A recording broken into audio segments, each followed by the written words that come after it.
आज 3 जानेवारी सावित्रीबाईंची जयंती आहे आणि आज आम्ही त्यांना काँग्रेस पक्षाच्या कार्यालयामध्ये अभिवादन केलं आहे. आज अंगणवाडी सेविकांचा पण खूप मोठा कार्यक्रम आहे. आज सावित्रीबाईंनी जो संघर्ष केला त्याच्यामुळेच आम्ही महिला राजकारणात किंवा वेगवेगळ्या क्षेत्रात येऊ शकलो. फक्त महाराष्ट्रात नाही पण देशभरात त्यांच्यामुळे आम्हाला सगळ्यांना प्रोत्साहन मिळालं. आणि पण आज दुर्दैव असं आहे की एकेकाळी महाराष्ट्र हा पुरोगामी महाराष्ट्र होता, कारण का इथे अनेक महिलांनी संघर्ष करून आमच्यासारख्या मुलींना महिलांना पुढे येण्यासाठी प्रोत्साहित केलं. पण आज तोच पुरोगामी विचाराचा महाराष्ट्र कुठेतरी मागे पडलाय. आज इकडे महिलांवर होणारे अत्याचार आणि अन्याय वाढत आहेत. आज ह्या पुरोगामी महाराष्ट्रात दीन दलित लोकांवर, अल्पसंख्याक लोकांवर हमले आणि अत्याचार होत आहेत. आज दिवसा ढवळे सरपंचांचे खून होत आहेत. बीड असेल, परभणी असेल, बदलापूर असेल, हे प्रकरण वाढत चाललेत. बीजेपीची सत्ता देशात आणि महाराष्ट्रात आल्यापासून एकंदरीत कायदा सुव्यवस्था पूर्ण ढासळलाय. कोणाला भीती राहिली नाहीये पोलिसांची.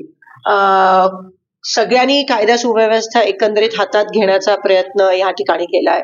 राज्यकर्ते जे असतील, सीएम असतील, स्वतः खुद पाठीशी घालायचा प्रयत्न करतायत. काही लोकांना रेकॉर्डवर एक आणतात, विधानसभेत रेकॉर्डवर म्हणतात की जे परभणीचं प्रकरण आहे, रेकॉर्डवर ते म्हणाले मुख्यमंत्री की हत्या ही वेगळ्या कारणामुळे झाली आणि पोस्टमॉर्टमच्या रिपोर्टमध्ये हत्या मारहाणीमुळे झाली असं एकंदरीत दिसून येत आहे. आणि मुख्यमंत्री म्हणतात की हार्ट अटॅकमुळे.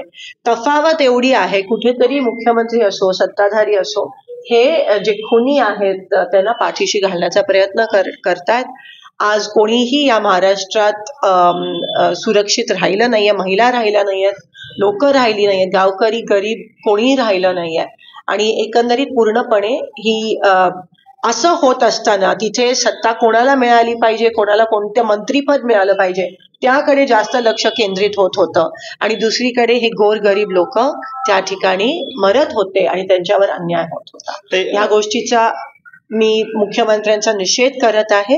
आणि हा महाराष्ट्राला आता पुन्हा एकदा पुरोगामी पथावर आणण्याची जबाबदारी ही महाराष्ट्रात राहणाऱ्या प्रत्येक माणसाची आहे, शेतकऱ्याची आहे, महिलेची आहे, गोरगरीब कामगाराची आहे, आपल्या सगळ्यांची आहे.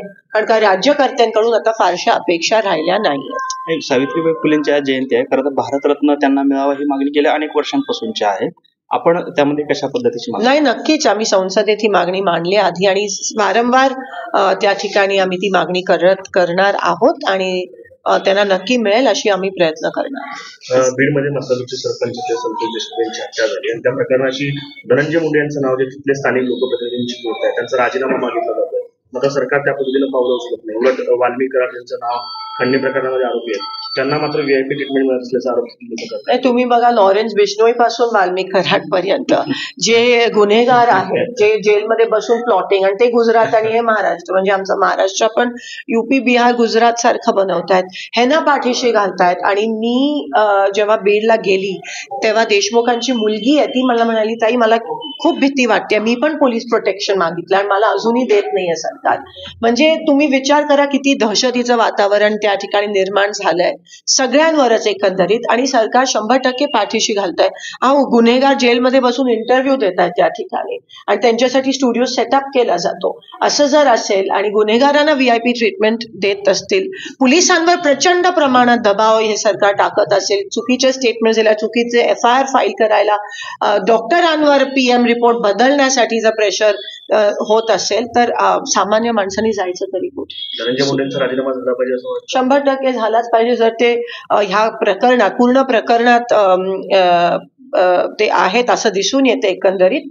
आणि काँग्रेस सत्ता असताना वारंवार जेव्हा राजीनामे मागितले जायचे तेव्हा द्यायचे आम्ही, एकंदरीत जबाबदारी घेऊन, नैतिक जबाबदारी घेऊन ते दिले गेले होते, जरी दोषी नसायचे तरी पब्लिक प्रेशरमुळे. पण इथे मला असं वाटतं अतिशय निगरगट्ट आणि अहंकारी सरकार आहे आणि लवकर हलतील असं दिसत नाही. मंत्रिमंडळ स्थापन होऊन अनेक दिवस झाले, मात्र पालकमंत्री अद्याप कुठल्या जिल्ह्याला. सोलापूरचं दुर्दैव, सोलापूरचं बीजेपीचं नेतृत्व कदाचित कार्यक्षम आहे असं म्हणायला हरकत नाही. कोणालाही मंत्रीपद मिळालं नाही. एकेकाळी काँग्रेस आणि राष्ट्रवादीची सत्ता होती तेव्हा मुख्यमंत्री आणि उपमुख्यमंत्री या सोलापूर जिल्ह्याला मिळाले, पण आता त्यांचे आमदार असून मंत्रीपद नाही, अजूनही पालकमंत्री. मागच्या वेळेस पण तुम्ही बघा, दर 5 महिन्याला पालकमंत्री सोलापूरचा बदलला. आज एवढी महत्वाची उजनीच्या आवर्तनाची मीटिंग आहे, पाण्याची मीटिंग आहे. आमच्या सोलापुरात दुहेरी पाईपलाईनचं काम अनेक दिवसापासून थांबलंय. शेतकऱ्यांचे पीक त्या ठिकाणी जळतायत. अजूनही पीएम किसानचे हप्ते त्या ठिकाणी मिळाले नाही आहेत. टेक्स्टाईल पार्कचा विषय असेल, सगळ्या प्रलंबित आहे. एक खासदार म्हणून नक्कीच मी तो प्रयत्न करते, पण मंत्रीपद या ठिकाणी किंवा पालकमंत्री नाही, म्हणून नेमकं लोकांनी जायचं कोणाकडे हा प्रश्न एकंदरीत होता आणि नुकसान सोलापूरकरांचा होत आहे. काही लाडक्या